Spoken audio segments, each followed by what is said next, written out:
1914 Esta geração. Pois o leito mostrou-se curto demais para se estirar nele, e o próprio lençol tecido é demasiado estreito para se enrolar nele. Por mais de 3 décadas, o ano de 1914 foi apresentado como o ponto final das profecias cronológicas da Organização Torre de Vigia. Agora, por aproximadamente 8 décadas, esta mesma data tem sido apresentada como ponto de partida para a profecia cronológica que constitui o maior estímulo à urgência nas atividades das Testemunhas de Jeová. Talvez nenhuma outra religião nos tempos modernos tenha investido tanto e seja tão dependente de uma única data. A alegação da Organização das Testemunhas de Jeová de ser o único canal terrestre instruído de Deus e de Cristo está inseparavelmente ligada à data, pois se alega que naquele ano Cristo começou sua presença invisível como rei recém-entronizado, e logo depois examinou as muitas organizações religiosas da terra e selecionou o que estava associada com a Torre de Vigia para representá-lo perante toda a humanidade. Correlacionada com isso, ele reconheceu com aprovação aquele mesmo corpo de indivíduos como uma classe do escravo fiel e discreto, a qual ele designou sobre todos os seus bens terrestres. O corpo governante das Testemunhas de Jeová deriva disso sua alegação de autoridade, apresentando-se como parte administrativa da classe do escravo fiel e discreto. Eliminar 1914 e sua alegada significação faria a base de sua autoridade ser grandemente dissipada. A evidência mostra que o corpo governante das Testemunhas de Jeová sente certo grau de desconforto quanto a esta principal profecia cronológica. A projeção do tempo destinado ao seu cumprimento está se provando bastante curta e estreita no que se refere a cobrir as coisas preditas. A passagem de cada ano só serve para acentuar o sentimento de desconforto. Desde a década de 1940, as publicações da Torre de Vigia têm representado as palavras de Jesus. Deveras eu vos digo que esta geração de modo algum passará até que todas essas coisas ocorram. Como tendo começado a aplicar-se neste ano de 1914, falava-se da geração de 1914 e ela era apresentada como se referindo a um período no qual o cumprimento final das profecias dos últimos dias ocorreria e viria numa nova ordem. A década de 1940 defendia-se a ideia de que uma geração cobria um período de aproximadamente 30 ou 40 anos. Isso se traduzia na constante insistência na extrema brevidade do tempo restante. Pelo menos alguns exemplos bíblicos podiam ser citados em confirmação disso. Abre parênteses. Veja, por exemplo, Números capítulo 32, versículo 13. Fecha parênteses. Com a chegada da década de 1950, porém, o período de tempo permitido por esta definição tinha efetivamente passado. Havia necessidade de uma prorrogação, e assim na Sentinela de 1º de setembro de 1952, página 542 e 543, em inglês, a definição foi mudada e, pela primeira vez, o período de tempo abrangido por uma geração foi definido como representando o período de uma vida inteira, chegando assim a não apenas 30 ou 40 anos, mas a 70, 80 ou mais anos. Por algum tempo, isso pareceu conceder um confortável intervalo de tempo no qual as predições publicadas poderiam ocorrer.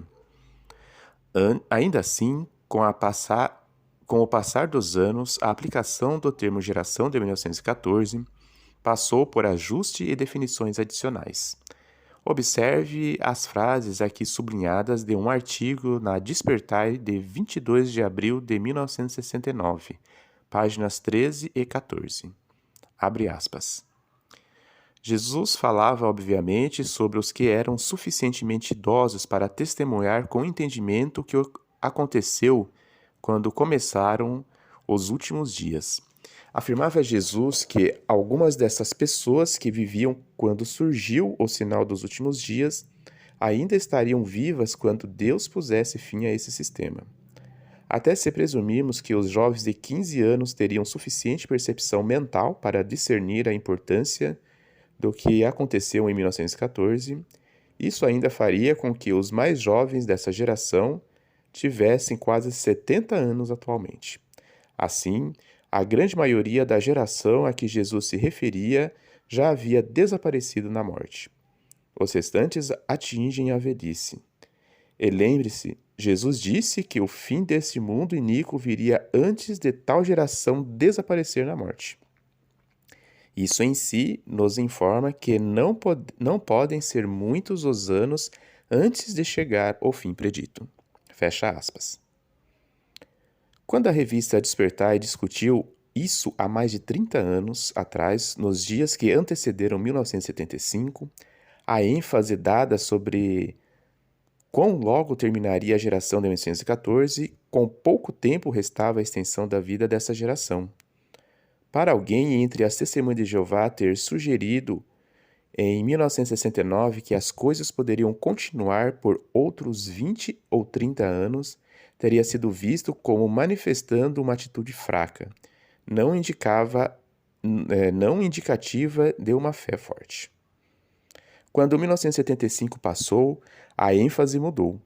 Agora, fazia-se o esforço para mostrar que a extensão da geração de 1914 não era tão curta quanto alguém poderia pensar, que poderia estender-se por um período ainda bem longo. Dessa forma, a sentinela de 15 de janeiro de 1979 falava não daqueles que testemunharam com entendimento o que aconteceu em 1914, mas dos que eram capazes de observar os eventos que começaram naquele ano. Ser capaz de fazer uma mera observação é bastante diferente de ter entendimento. Isso podia logicamente baixar o limite da idade mínima dos que compõem essa geração. Dando continuidade a esta tendência, 2 anos mais tarde, a Sentinela de 15 de abril de 1981, página 31, citou um artigo da revista US News World Report, no qual se sugeria que 10 anos de idade seria o ponto no qual os eventos começariam a criar uma impressão duradoura na memória da pessoa. O artigo dizia que, se isso era verdade, então há atualmente mais de 13 milhões de estadunidenses que têm uma lembrança da Primeira Guerra Mundial. Lembrança também dá margem a uma idade mais tenra do que a que permite entender, sugerida como se verificando entre jovens de 15 anos de idade, na Despertar de 1969, acima citada. Abre parênteses. Na realidade, a Primeira Guerra Mundial continuou até 1918, com a participação americana começando somente em 1917.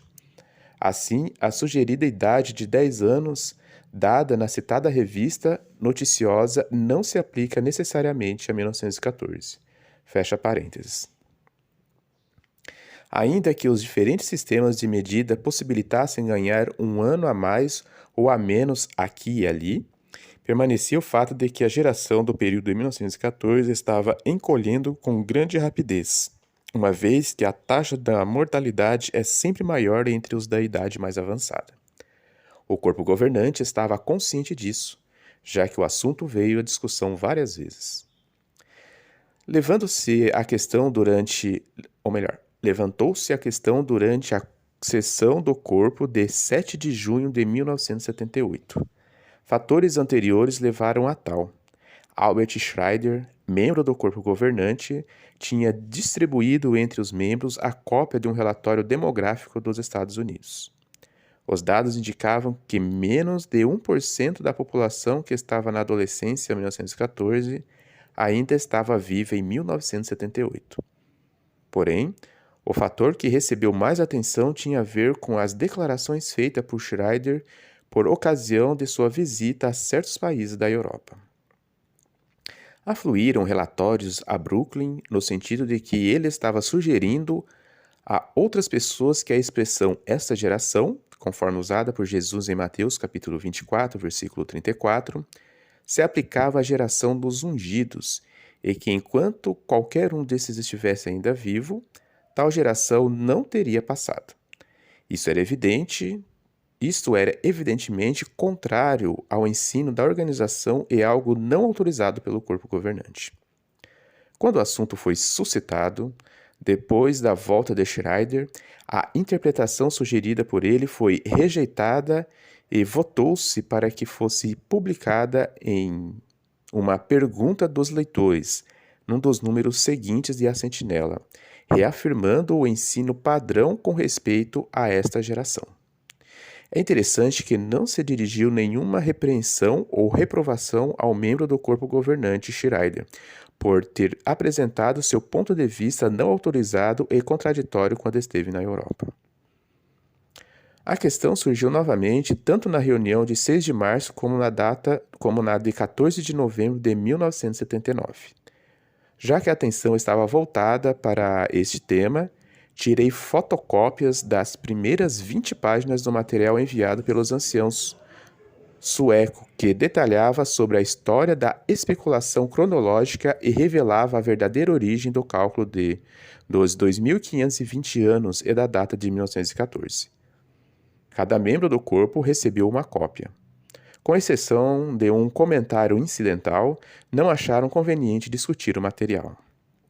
Lehman Swingley, como chefe do departamento de redação, já estava familiarizado com este material. Ele dirigiu a atenção do corpo para algumas das declarações dogmáticas e insistentes publicadas em A Sentinela de 1922, lendo trechos destas em voz alta para todos os membros. Ele disse que era muito novo em 1914, tendo então só uns 4 anos de idade, para se lembrar de muita coisa sobre a data, mas que realmente se lembrava das discussões que ocorreram em sua casa com relação a 1925, que também sabia do que tinha acontecido em 1975. Ele acrescentou que, pessoalmente, não queria ser desencaminhado com relação a outra data.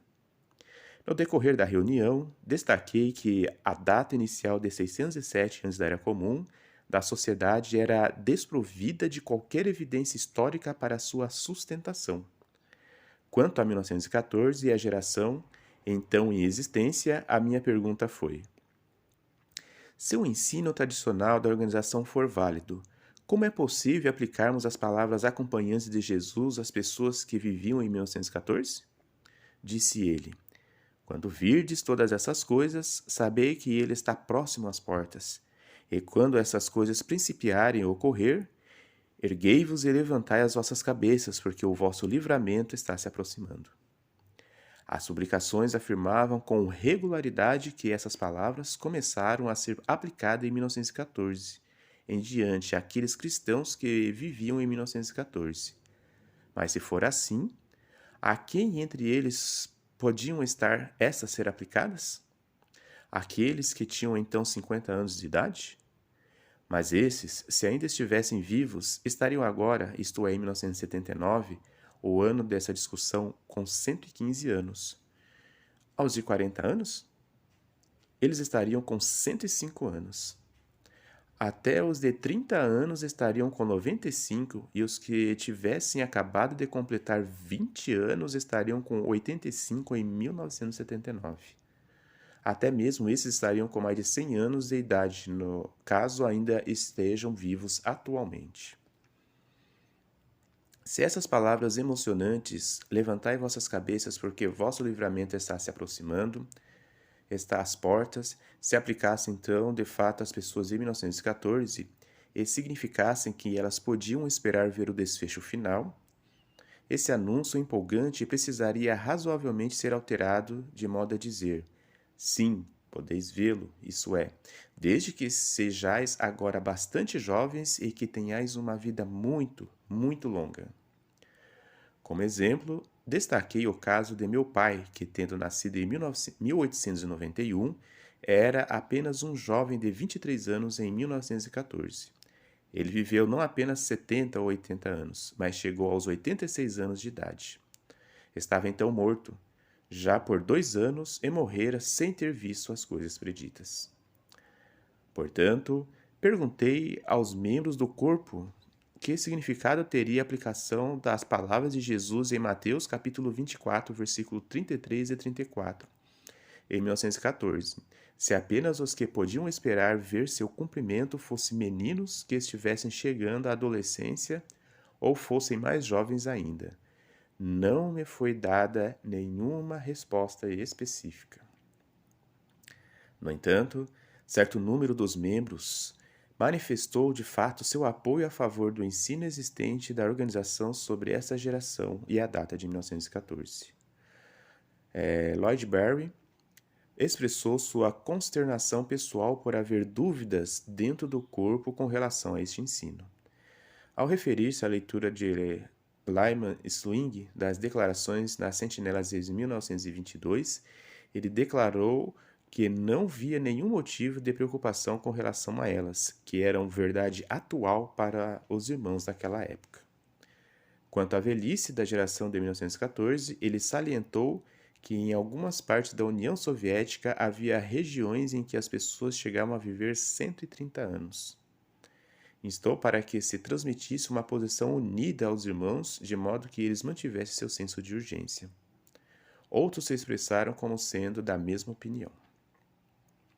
Quando o presidente voltou a me conceder a palavra, comentei sobre a aparente necessidade de precaver-nos contra a possibilidade de a verdade atual tornar-se também com o tempo verdade passada, e de a verdade passada vir a ser por vez substituída pela verdade futura. Eu achava que a palavra verdade, usada dessa maneira, se tornara simplesmente sem sentido. Alguns membros do corpo disseram que, se a explicação atual não era correta, qual era então a explicação das declarações de Jesus?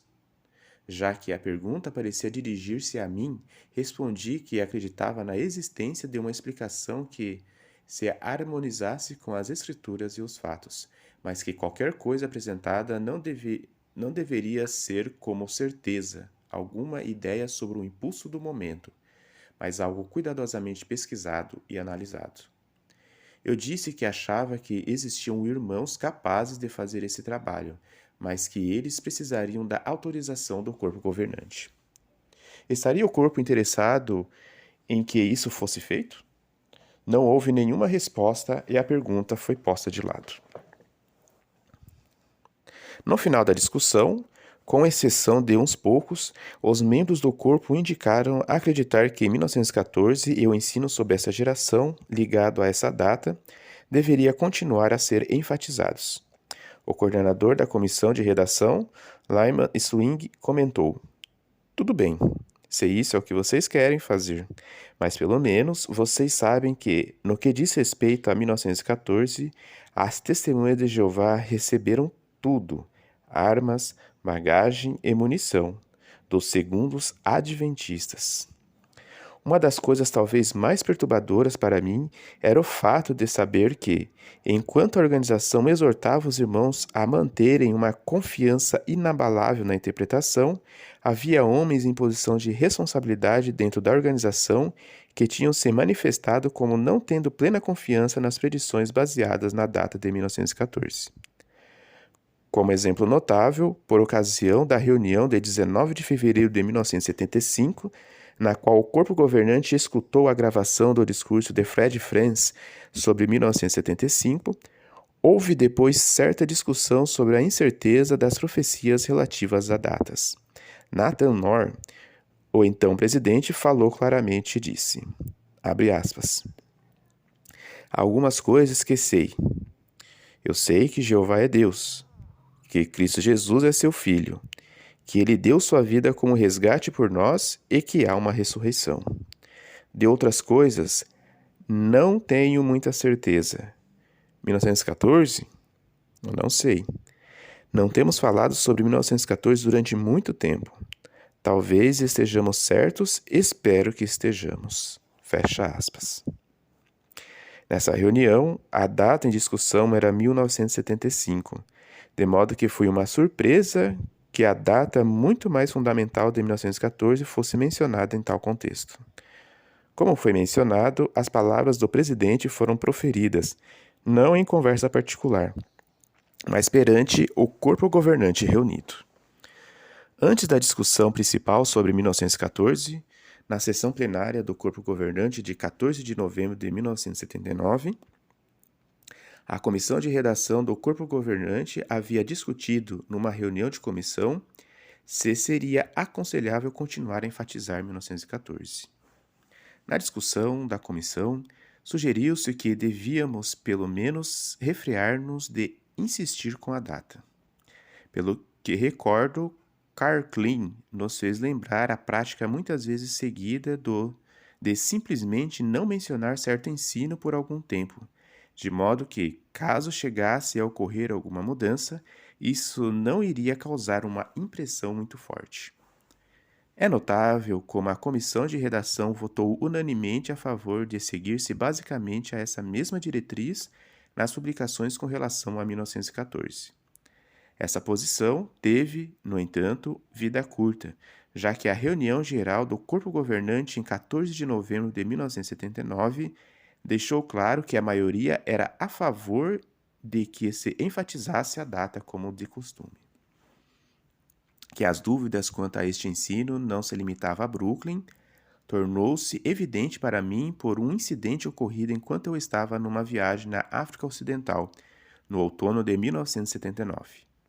Na Nigéria, 2 membros da comissão de filial nigeriana e um missionário veterano me levaram para ver uma propriedade que a sociedade havia comprado para a construção de uma nova sede da filial. Na viagem de volta, perguntei-lhes quando esperavam poder mudar-se para o novo local. A resposta foi que após a limpeza do terreno, a obtenção da aprovação dos projetos e o recebimento das autorizações necessárias, e então a própria construção, a mudança possivelmente aconteceria em 1983. Em vista disso, perguntei: vocês receberam perguntas por parte dos irmãos locais com relação à duração do tempo que já se passou desde 1914? Houve um silêncio por um momento, e então disse o coordenador da filial: não, os irmãos nigerianos raramente fazem perguntas dessa natureza, mas nós fazemos. Quase imediatamente, disse o missionário veterano: irmão Franz, seria possível que essa referência de Jesus a essa geração se aplicasse somente às pessoas naquele tempo que viram a destruição de Jerusalém? Se fosse assim, então tudo poderia se encaixar. Era mais que evidente que nem tudo parecia se encaixar em sua mente, pelo modo como se aplicava o ensino em vigor. Minha resposta foi simplesmente que eu supunha ser essa uma possibilidade, mas que não havia muito mais que se pudesse dizer a favor da ideia. Repeti essa conversa perante o corpo governante depois da minha volta, pois isso me dava evidência da dúvida existente nas mentes de homens por todo o mundo, homens respeitados em posições de considerável autoridade. Os comentários feitos pelos irmãos na Nigéria e a maneira como se fizeram indicavam claramente que tinham discutido a questão entre si, antes da minha visita ocorrer. Pouco depois da minha volta da África, uma sessão do corpo governante em 17 de fevereiro de 1980, Lloyd Barry expressou mais uma vez sua opinião quanto à importância do ensino com relação a 1914 e a esta geração. Lyman Swingley disse que a matéria publicada em Pergunta dos Leitores em 1978 não tinha resolvido a questão na mente dos irmãos. Albert Schreider relatou que, na escola de Gilead e nos seminários da comissão de filial, os irmãos trouxeram à atenção o fato de que se estava falando agora sobre 1984 como uma possível nova data, contando 1984, 70 anos desde 1914, vendo-se o número 70 como tendo alguma importância especial. O corpo decidiu discutir o assunto mais extensivamente na sessão seguinte. A comissão do presidente, composta por Albert Schreiner, presidente, Karl Klein e Grint Sweets, havia preparado, desta vez, o documento mais incomum: fornecer uma cópia para cada membro do corpo governante. Dito de maneira breve, esses 3 homens estavam sugerindo que, em vez de aplicar-se às pessoas vivas em 1914, a expressão essa geração começaria a aplicar-se a partir de 1957, 43 anos mais tarde. Veja a seguir essa matéria exatamente como foi nos fornecida pelos 3 membros do corpo governante. Tradução. Abre aspas. Aos membros do corpo governante, referente à agenda de quarta-feira, 5 de março de 1980. Pergunta. O que é essa geração? Genea? Mateus 24:34, Marcos 13:30, Lucas 21:32. TDNT. Muitos comentários. Diz Gênia. Denota principalmente o sentido de contemporâneos, volume 1, página 665. A maioria diz que gênia difere de genus. Genus significa descendência, povo, raça. Veja TDNT, volume 1, página 685. Genus, em 1 Pedro 2,9. A resposta pode estar ligada à pergunta em Mateus 23:33. O que quer dizer com quando virdes essas coisas? O comentário de Lange, volume 8, sugere que essas coisas não se referem a 70, era comum, nem à parousia de 1914, mas aos versículos 29 e 30, aos fenômenos celestiais que vemos agora iniciar-se com a era espacial de 1957 em diante.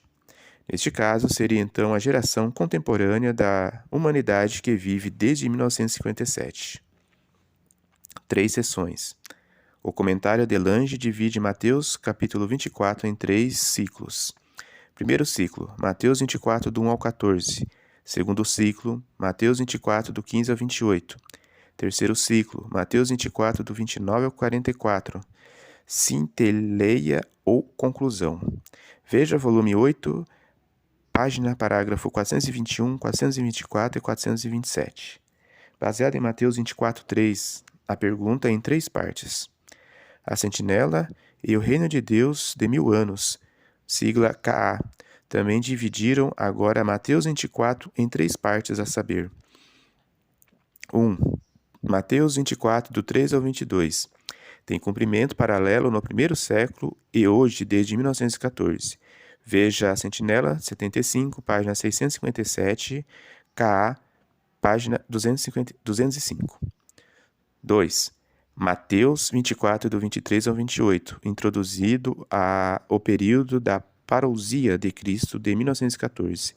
Veja a Sentinela de 75, página 659. 3.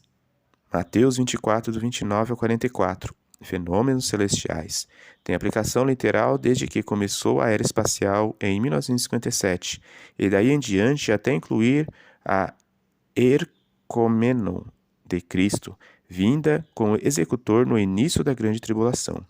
Veja a Sentinela de 75, página 660, parágrafo 18, e KA, página, parágrafo 323 a 328. A expressão todas essas coisas teria de ser lançada no contexto dos itens alistados no sinal composto, a saber, os fenômenos celestiais dos versículos 29 e 30. Se isso for certo, então esta geração se referia à humanidade contemporânea com capacidade de ter entendimento das coisas vivendo desde 1957 em diante. Confirmado pelo pensamento de Charles Taze Russell, no comentário bereano, página 217.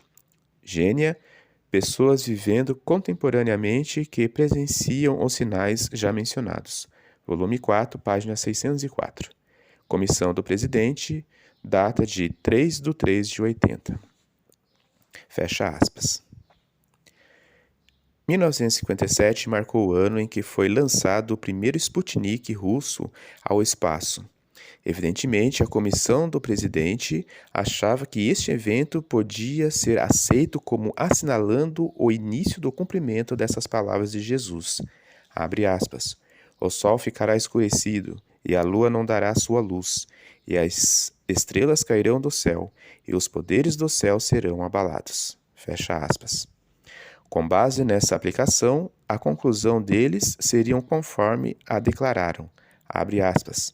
Então, essa geração se referia à humanidade contemporânea, com capacidade de ter entendimento das coisas, vivendo de 1957 em diante.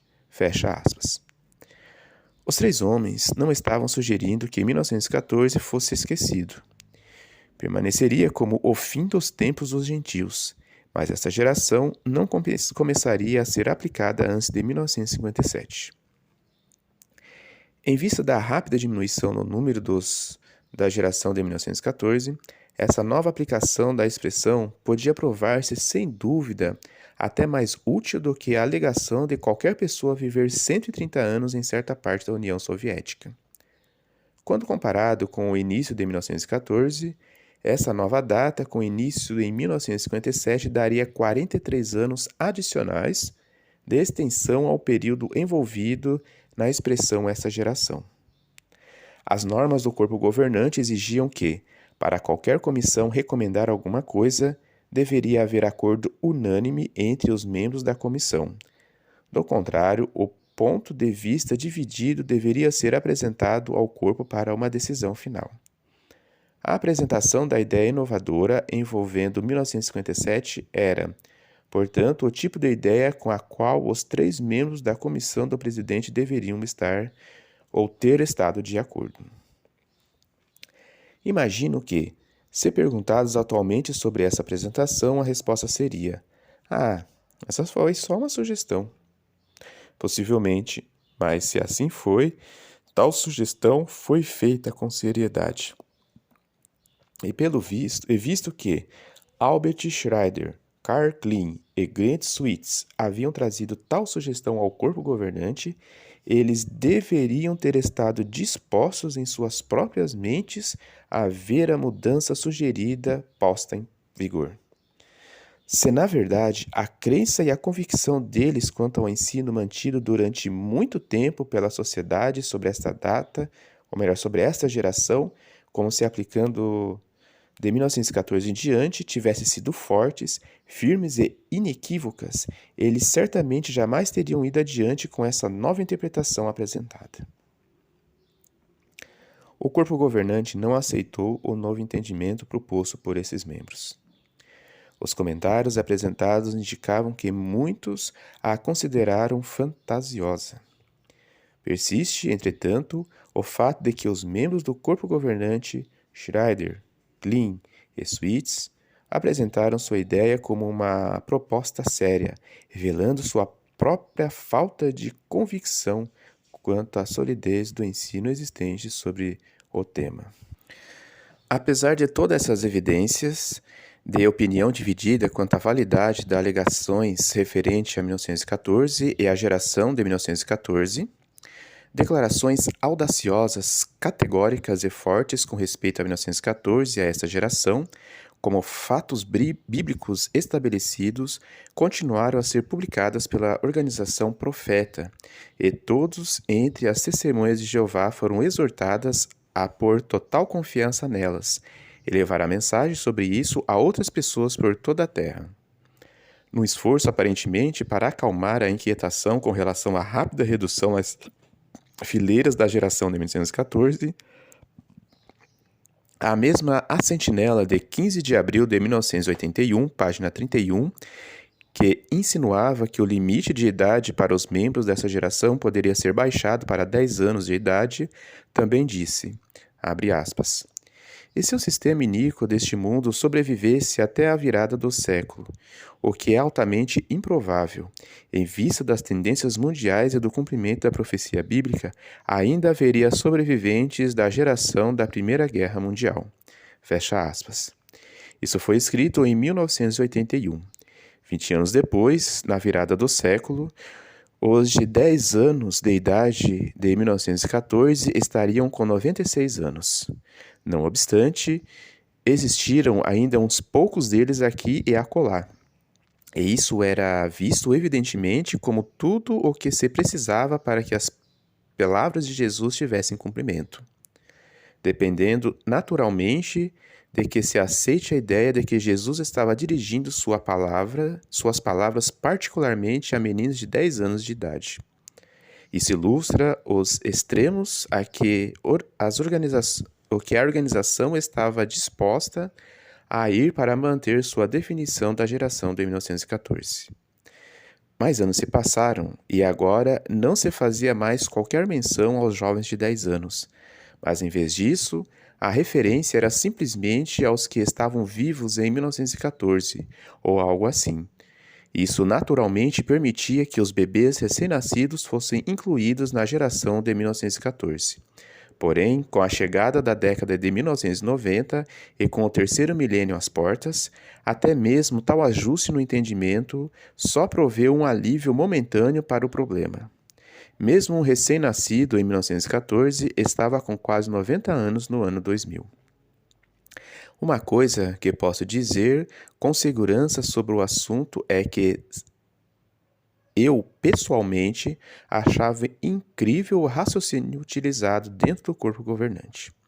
Achava trágico que uma profecia relativa à data pudesse ser proclamada ao mundo como uma coisa sólida sobre a qual as pessoas podiam e deviam confiantemente se apoiar, sobre a qual edificar suas esperanças e planejar suas vidas, quando os mesmos que a publicavam sabiam que, dentro do seu próprio corpo coletivo, não existia uma unanimidade de convicção genuína e firme quanto à exatidão deste ensino. Pode ser que, quando confrontados com todo um cenário de década de fixação e mudança de datas pela organização, sua atitude se torne mais compreensível. Talvez o mais incrível para mim é que os membros da comissão de presidente Albert Schreiner, Karl Klein e Grant Sweet, com cerca de 2 meses que haviam apresentado sua nova ideia sobre esta geração, incluíram o ensino sobre o início da presença de Cristo em 1914 na lista dos ensinos decisivos para determinar se pessoas, inclusive membros do pessoal da sede, eram culpados de apostasia e merecedores, portanto, de desassociação.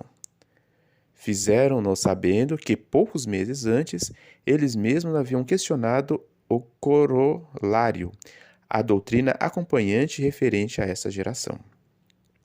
Ao longo de meio século, no qual a organização promulgou o conceito de uma geração de 1914, o seu período se revelou constantemente como um leito que é curto demais para ser confortável. E os raciocínios usados para cobrir esse leito doutrinal revelaram-se como um lençol tecido que é demasiado estreito, incapaz de proteger, neste caso, dos fatos frios da realidade. A liderança tinha feito numerosos ajustes e agora tinha poucas opções restantes. Havia a data de 1957 como a data inicial para esta geração, conforme proposto pelos membros Schreider, Klein e Sweets. Mas isso parecia uma escolha improvável. Havia a ideia de Albert Schreider de aplicar a extensão à classe ungida, uma ideia que estivera flutuando em torno da organização por muitos e muitos anos, que oferecia certas vantagens. Há sempre pessoas adicionais, algumas bastante jovens, que a cada ano decidem pela primeira vez que fazem parte da classe ungida, de modo que isso proporcionaria uma extensão quase ilimitada de tempo para o ensino sobre essa geração. Havia outra opção. Eles poderiam reconhecer a evidência histórica que situa a destruição de Jerusalém 20 anos depois da data de 607 anos era comum da sociedade. Isso faria com que os templos dos gentios, usando-se a interpretação deles dos 2520 anos, findassem por volta de 1934. Mas tinha-se atribuído uma importância tão enorme a 1914, e conforme já foi mostrado, há tanto de superestrutura doutrinal ligada a tal data, que esta também parecia ser uma iniciativa improvável. Os sinais inevitáveis de um ajuste no entendimento adicional começaram a aparecer na sentinela de 15 de fevereiro de 1994. Nesta, o início da aplicação da declaração de Jesus sobre sinais no Sol e na Lua e nas estrelas, e na Terra, angústia de nações, foi mudado do ano de 1914 para um momento após o início da ainda futura Grande Tribulação. De modo semelhante, o predito ajuntamento dos escolhidos desde os quatro ventos, que antes se ensinava como tendo começado a partir de 1919, era agora também mudado para o futuro, após o início da Grande Tribulação e depois do aparecimento dos fenômenos celestiais. Cada uma das posições agora abandonadas tinha sido ensinada por mais de 50 anos. Veja como apenas um dos numerosos exemplos a sentinela de 15 de julho de 1946 em inglês. Embora aclamadas como nova luz, as mudanças simplesmente moviam os ensinos da torre de vigia para perto dos ensinamentos apresentados muito tempo atrás por aqueles que a organização desdenha como eruditos da cristandade. Em setembro de 1994, a oitava impressão de Crise de Consciência em inglês tratava dessa edição de 15 de fevereiro de 1994, de A Sentinela, e do deslocamento que ela faz da aplicação de partes de Mateus 24 para adiante do início da Grande Tribulação. Nessa discussão, inclui os seguintes pensamentos. O que talvez seja mais notável é que a expressão essa geração, que a sentinela enfatiza tão constantemente e que se encontra em Mateus 24:34 e Lucas 21:32, não aparece em parte alguma desses artigos, sendo conspícua por sua ausência.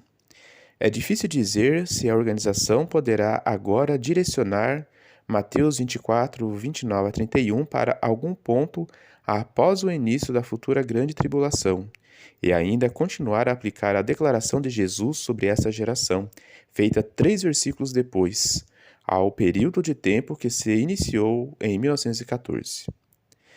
Mas, conforme se mostrou, é razoável acreditar que o corpo governante receberia bem algum meio de fugir da posição cada vez mais difícil criada por se ter atrelado à expressão esta geração, abre parênteses, junto com as acompanhantes palavras, não passará até que todas estas coisas ocorram, fecha parênteses, a data de 1914, que cada vez mais fica para trás no tempo.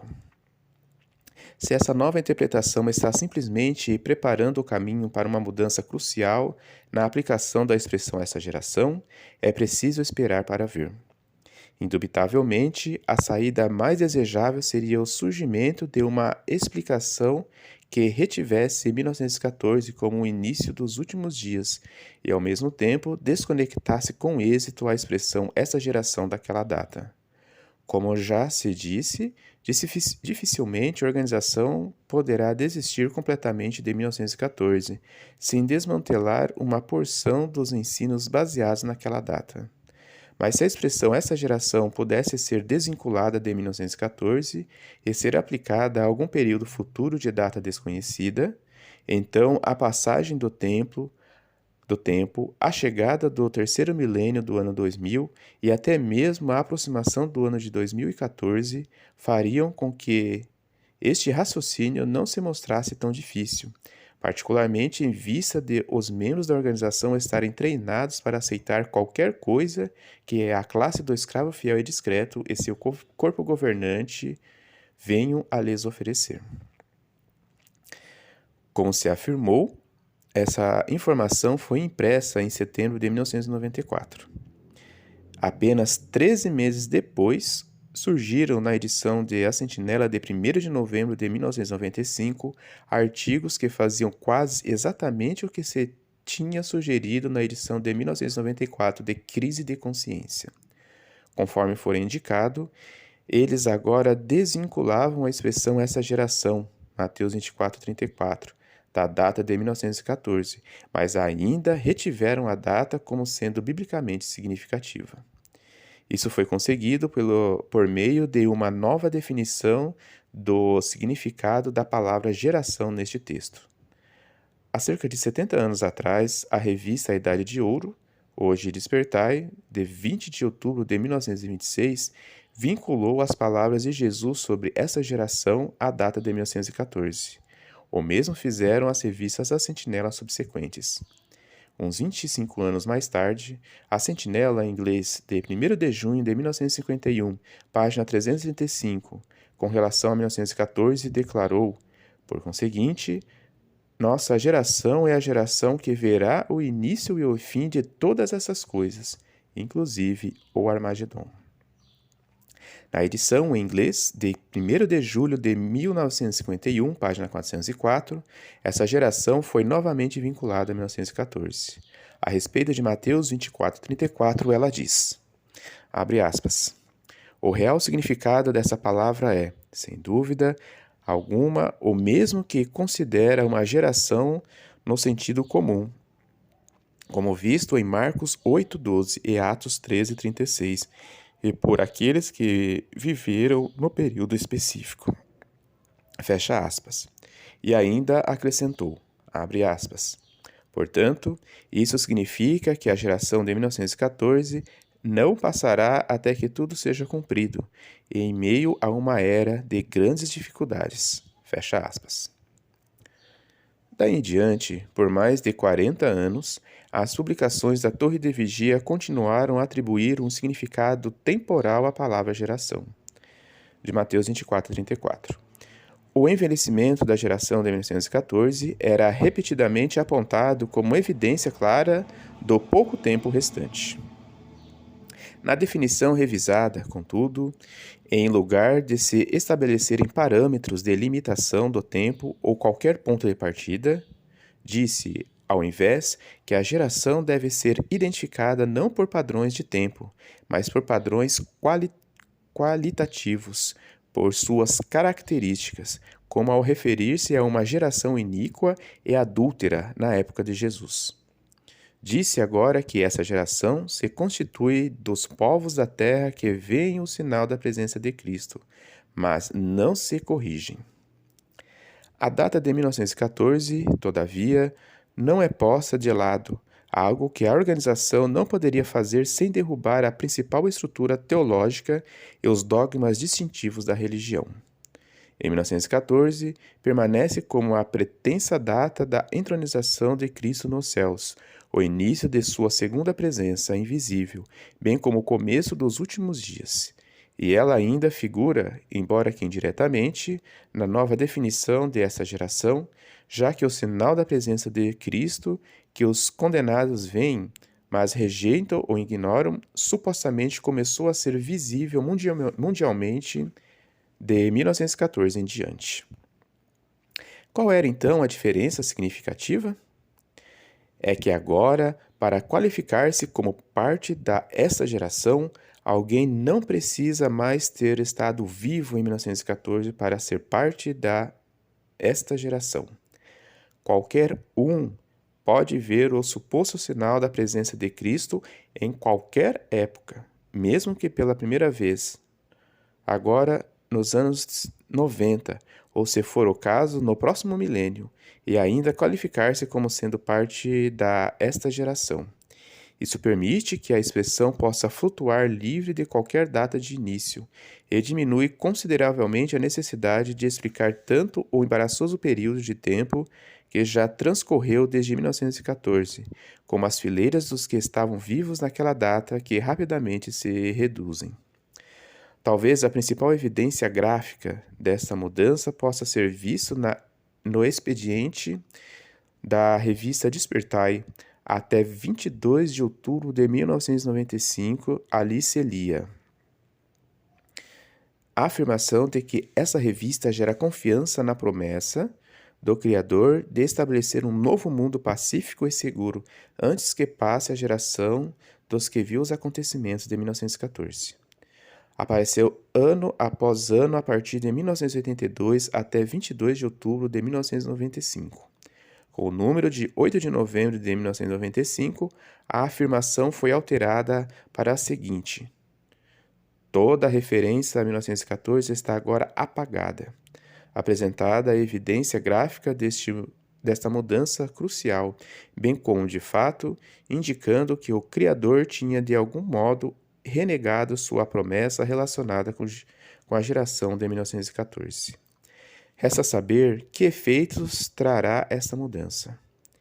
Imagino que os que sentirão esses efeitos de modo mais agudo serão os adeptos mais idosos, com mais tempo na organização, que havia se agarrado à esperança de não morrerem antes do cumprimento de suas expectativas com respeito à plena realização das promessas de Deus.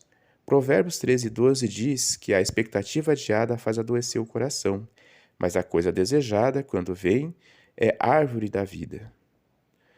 Quaisquer sentimentos advindos de um coração doente, que esses venham agora a experimentar, não são de responsabilidade do Criador, mas dos homens que neles implantaram e alimentaram as expectativas falsas conectadas a uma data.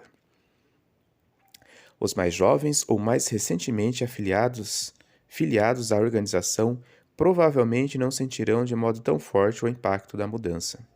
Esta veio, afinal de contas, envolta num linguajar que nenhum reconhecimento faz dos erros por parte da organização, mas que recobre a mudanças de termos como entendimento progressivo e luz crescente. A Sentinela de 1º de maio de 1999 diz na página 13: nosso progresso no entendimento da profecia no capítulo 24 e 25 de Mateus tem sido emocionante.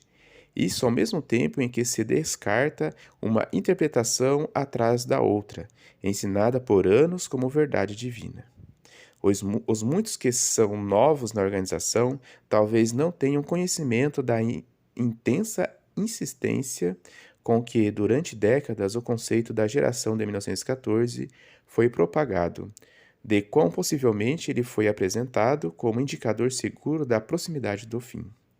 Eles talvez não imaginem o modo firme com que o ensino da geração de 1914 foi apresentado, como sendo não de origem humana, mas de origem divina.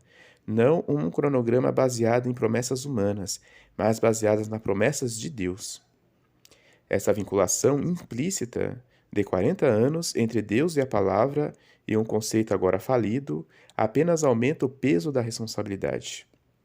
Alguém poderia recordar-se das palavras de Jeová em Jeremias 23:21, abre aspas, eu não enviei os profetas, assim mesmo eles correram.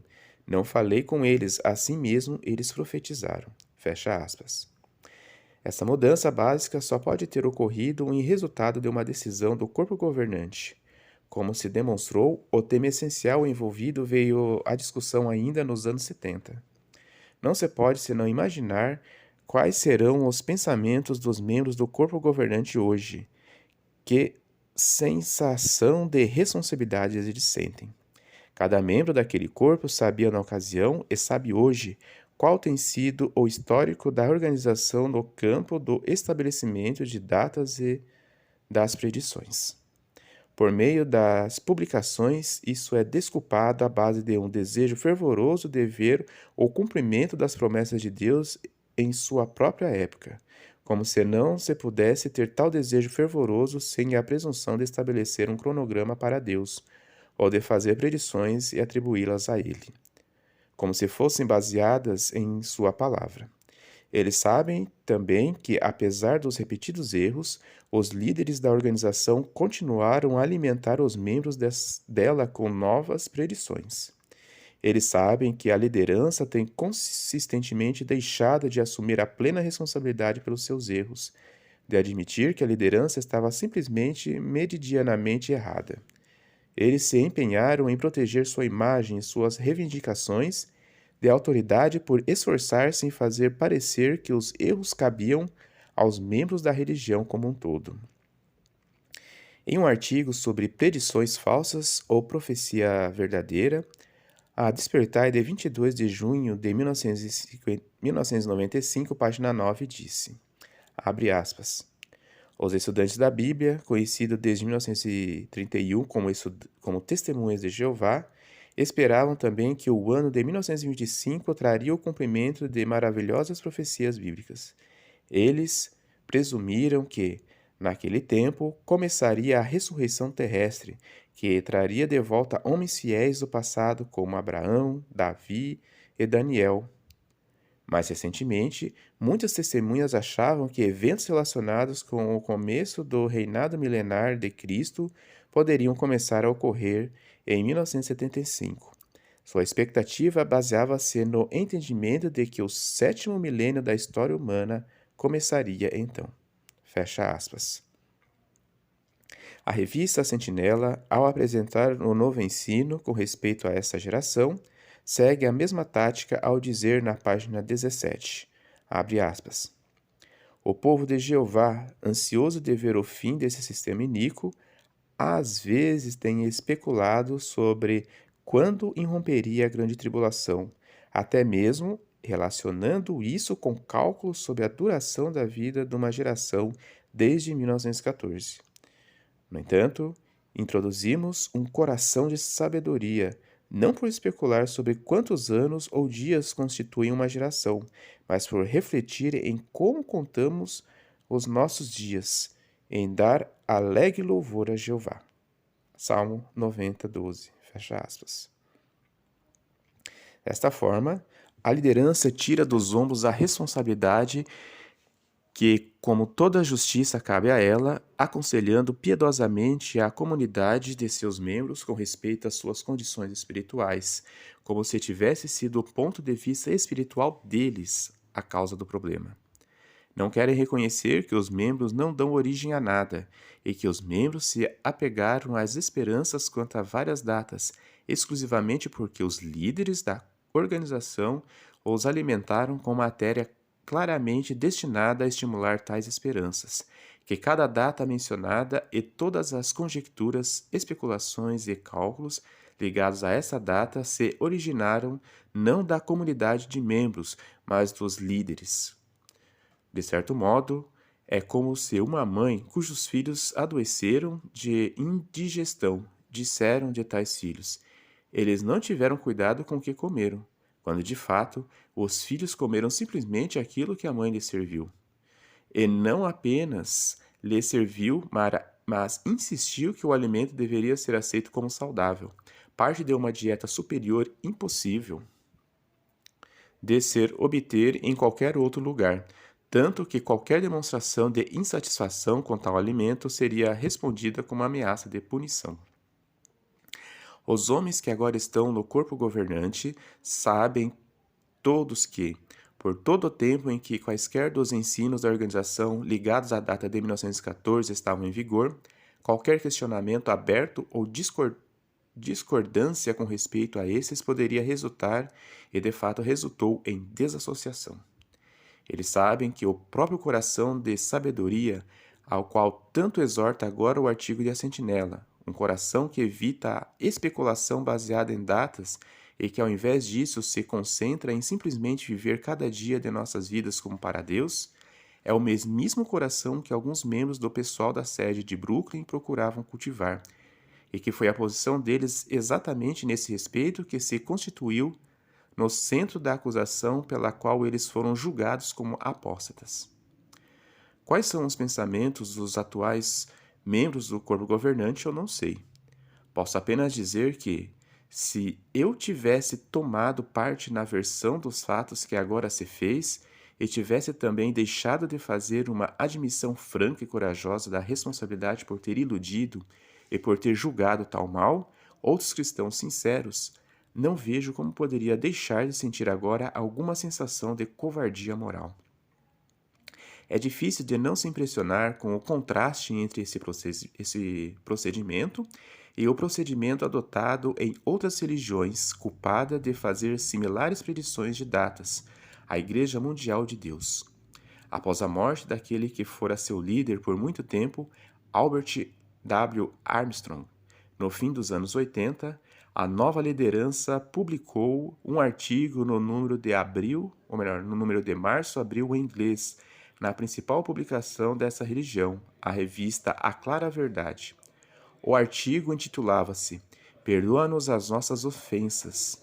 E começava dizendo: a Igreja Mundial de Deus patrocinadora da revista A Clara Verdade, tem mudado sua posição sobre numerosas crenças e práticas, mantidas por muito tempo durante os últimos anos. Ao entrar em detalhes, ela também dizia, abre aspas, ao mesmo tempo, estamos profundamente conscientes da pesada herança do nosso passado. Nosso entendimento doutrinal falho obscureceu o claro evangelho de Jesus Cristo, levou a uma variedade de conclusões erradas e práticas não bíblicas. Temos muito do que nos arrepender por nos desculpar. Fomos judiciosos e autojustos, condenando outros cristãos, denominando-os de os supostos cristãos e rotulando-os de esmagados e instrumentos de Satanás. Impusemos aos nossos membros uma abordagem voltada para obras em vez de uma vida cristã. Exigimos uma adesão apesar dos regulamentos do Código do Antigo Testamento. Exercemos uma abordagem fortemente legalista para o governo da Igreja. Nossa anterior abordagem de Velho Pacto gerou atitudes de exclusivismo e superioridade em lugar do ensino do Novo Pacto, de fraternidade e unidade. Demos ênfase demais à predição e especulação profética, minimizando o verdadeiro evangelho da salvação por meio de Jesus. Esses ensinos e práticas são fontes de supremo pesar.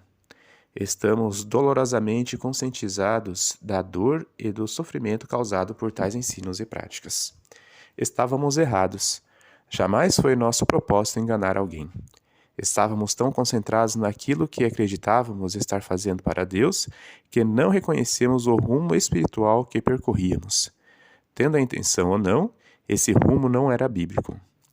Ao olharmos para trás, nos perguntamos como podemos estar tão errados. Nossos corações se dirigem a todos aqueles que receberam nosso ensino distorcido das Escrituras. Não minimizamos nossa desorientação e confusão mental. Honestamente, desejamos a compreensão e o perdão de vocês. Nenhuma tentativa fazemos de encobrir os enganos e doutrinas bíblicos do nosso passado.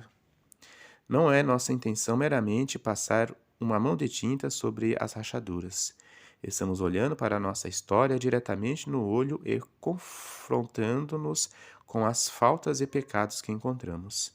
Elas sempre permanecerão como parte de nossa história, servindo como memorial perpétuo dos perigos do legalismo.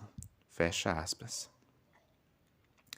Tal franca admissão e aceitação da responsabilidade pelo erro não é encontrada nas suplicações da torre de vigia.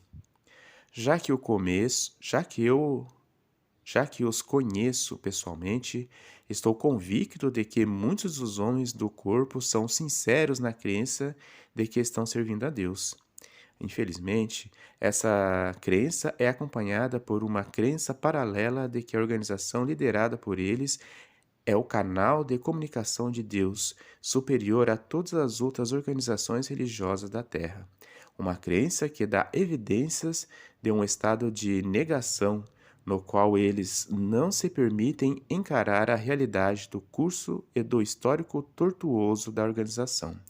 Qualquer que seja o grau de sinceridade no desejo deles de servir a Deus, isto lamentavelmente não os protegeu de uma notável insensibilidade para com o potencial efeito desilusório de suas predições apocalípticas que falharam, o efeito debilitante que isso pode ter sobre a confiança das pessoas na fidedignidade e no valor das Escrituras.